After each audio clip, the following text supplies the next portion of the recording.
Hello, welcome to Sick Notes. My name's Ed Hope. I'm a junior doctor in the UK, and on this channel we talk about everything to do with medicine, the human body, and what it's like to be a doctor. Today we're going to be visiting one of my favourite shows back in the day, Scrubs, Season 8, Episode 2, called My Last Words. Lots of you have requested it, so let's try and unpick some of the scenes and find out a little bit more about what's going on. Hi, I'm trying to keep non-medical personnel from coming back here.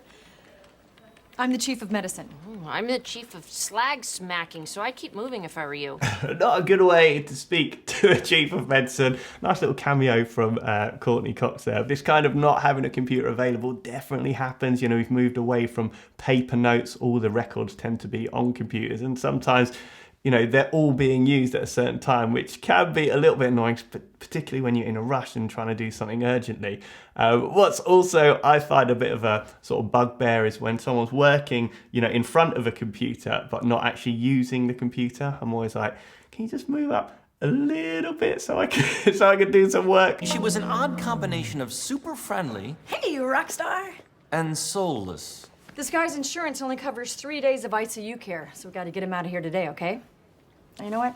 I'll take care of it. Oh, You know God. what I did for the first time last... So there's some people that think we do this type of thing, maybe not overtly with a pillow, but maybe with medications and things like that, you know, killing someone.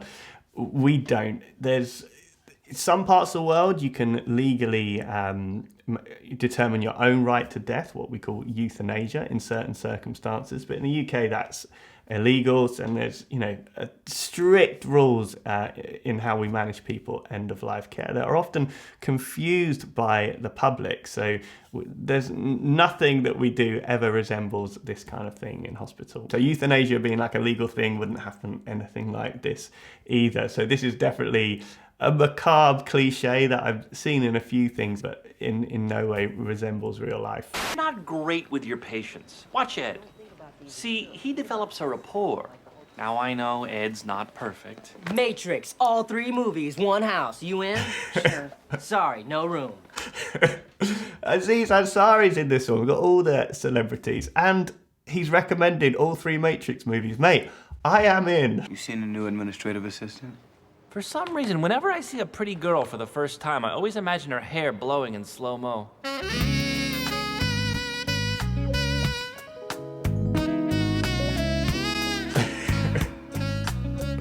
Unfortunately, Turk knows this, so I have to snap out of it before he messes with me. Hiya! Too slow! Dude, I almost had you. I'll score 1 for Jay Dizzle. Hot dog pin.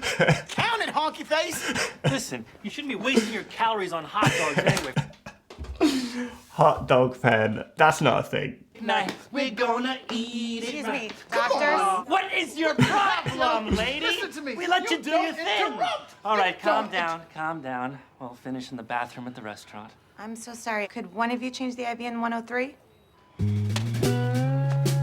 Okay, so doctors don't tend to administer so many medications. It tends to be the nurses that do that. There are certain medication that doctors have to administer. They're of a, you know, if we expect certain reactions, or they're more dangerous medications. But certainly putting up an IV, so that's an intravenous infusion of fluids, would be something that the nurses do. And maybe I'll do it once a week when we're, you know, it's a little bit of a rush and things like that. But I can see where this is going though. Taking on new tasks right at the end of your shift is a dangerous game. We've all done it and picked a task that's expanded way beyond when we should have been in the hospital.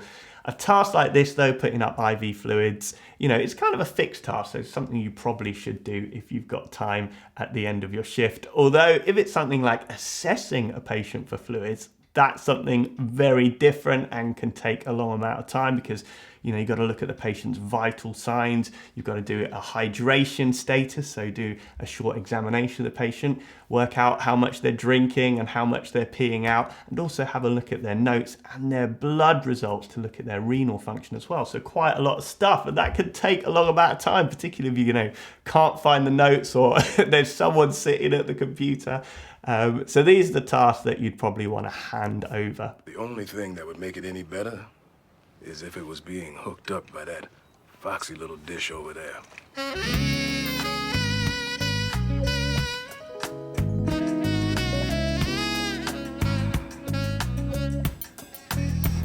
George, what are you in for? We think of hospitals as places where people go to heal, but they're also places where people go to die. And George was definitely going soon. Ischemic bowel disease. I'm so sorry. So ischemic bowel disease, it's fairly uncommon. I have seen it a few times, and absolutely right, it can be, you know, a sort of end-of-life event for people. George here looks way too well compared to the patients I've seen with end-stage ischemic bowel disease. But, you know, patients can look very different and can be quite unpredictable. So this isn't necessarily unrealistic. So bowel disease, we're talking about our gut, so our small and large bowel.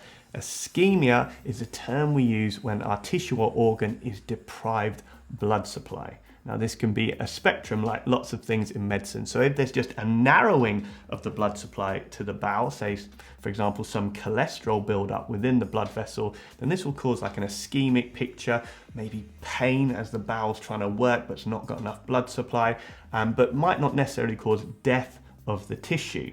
However, if we get a complete blockage of the blood supply to the bowel, say for example a blood clot, what we call a thrombus, then part of the tissue may begin to die, what we call necrosis. Now this is particularly bad in your gut because you've got trillions of bacteria in your gut. So therefore, if the gut is denied blood supply, then part of that gut will die, and therefore all these bacteria will leak out into your abdominal cavity where it's not supposed to be and cause a massive infection that we call peritonitis. And this is very often what people with ischemic bowel will end up dying of. Honestly, I don't know why people are so afraid of dying.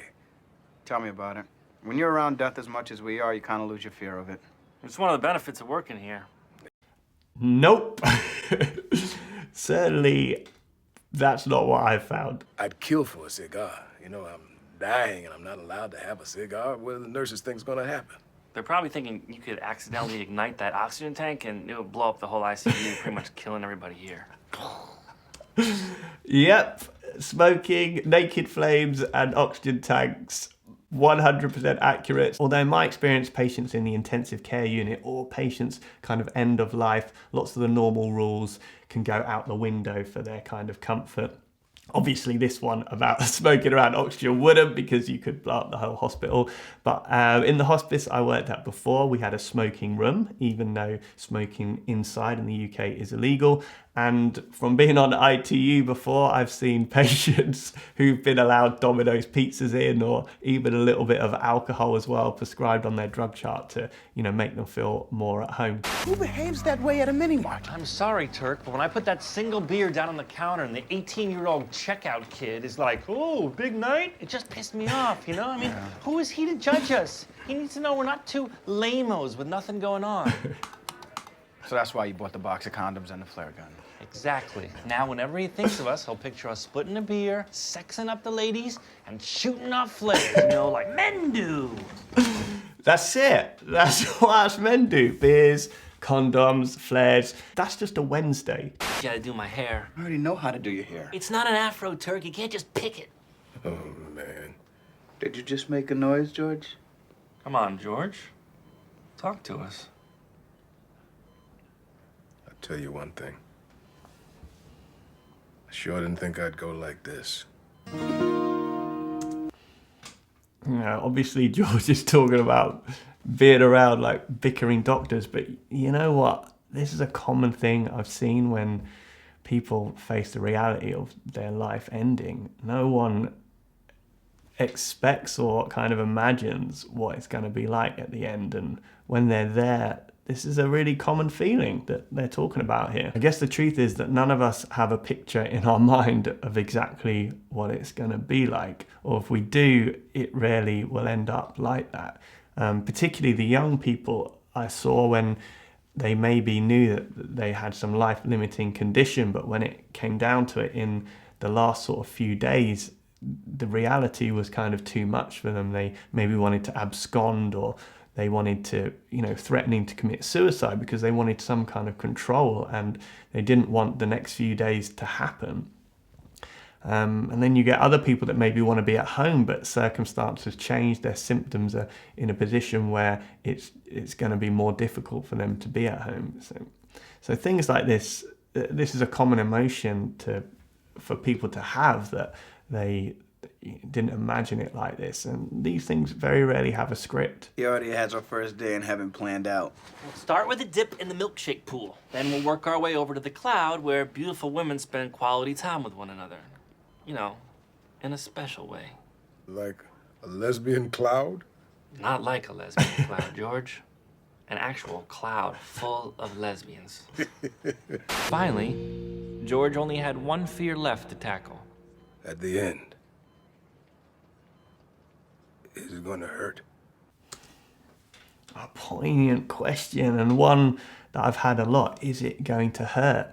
Although we're designed to die, that's an important part of life, the process doesn't always go without issues, and sometimes we need medical help to control certain symptoms, particularly things like pain, shortness of breath, nausea, sometimes respiratory secretions, so actually, coughing up secretions, and things like anxiety and agitation, just to help people be more comfortable. It's probably a good time to talk about the doctrine of double effect, something that's often misunderstood by the general public as doctors giving lots of morphine in order to end someone's life. Now, I want you to picture the scenario where someone's in so much pain towards the end of their life that they require large amounts of morphine. So we're giving large amounts of morphine in order to control their pain, to make people comfortable. However, the secondary effect of this morphine is that it may sedate people and may shorten their life. This is the doctrine of double effect. We're using the morphine to help the pain, but it may have this unwanted effect in shortening someone's life. This is legal in the UK. So the aim of palliative medicine, or end-of-life care, is not to shorten someone's life or to prolong someone's life. It's merely to control the symptoms of someone dying. Maybe if I knew what was coming, I'd be able to handle it better. Well, eventually it'll become harder for you to breathe. But you won't be gasping for air. You'll just feel more drowsy. And as the rest of your organs begin to fail, you'll just sort of go. I'll just go. That was a pretty bang-on way of explaining it, JD. Nicely done, mate. No, I know what you guys are trying to do. I just can't get over the fact that one minute I'm here and the next I'm not. And that's when Turk and I told George how we really felt. George, I'm terrified of dying. Me too. And why'd you lie?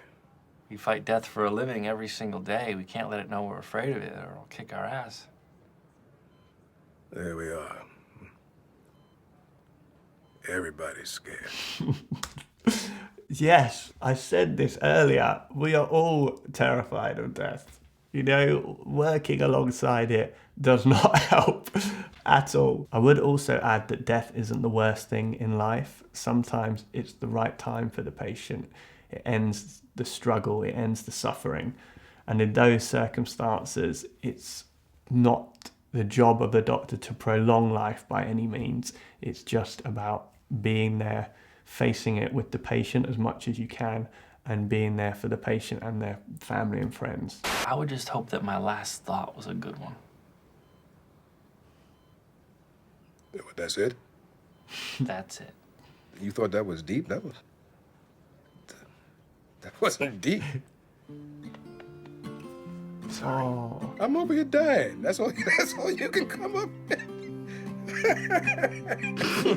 what a song. Turk and I spent the next few hours in that room just talking and hanging with George. When Turk and I were in college, we were roommates. Love of mine, someday you will die, but I'll be close behind. I'll follow you into the dark. Another brilliant episode. I mean, what an amazing window into a very difficult area of medicine. And these scenes are exactly conjuring up many of the emotions that I've had when I was doing this type of job. So I definitely recommend checking this episode out. You'll also hear about Mr. Longbeard Stinky Pants, this really bad story that JD talks about. So it just leaves me to say thank you so much for your ongoing support. We've now hit 300,000 subscribers. How the hell did that happen? I was so happy when we hit 1,000, so now the numbers are just insane. I really appreciate it. I'm gonna keep doing as many videos as I can, keep giving you this fun, light-hearted insight into medicine, and if you want to come along for the ride, well, that would be just great. So until next time, I'll see you soon. Love of mine, someday you will die, but I'll be close behind. Follow you into the dark.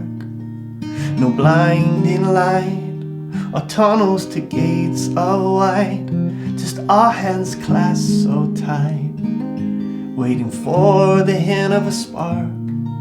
If heaven and earth decide that they both are satisfied, illuminate the nose on their vacancy sign. If there's no one beside you when your soul embarks, then I will follow you into the dark.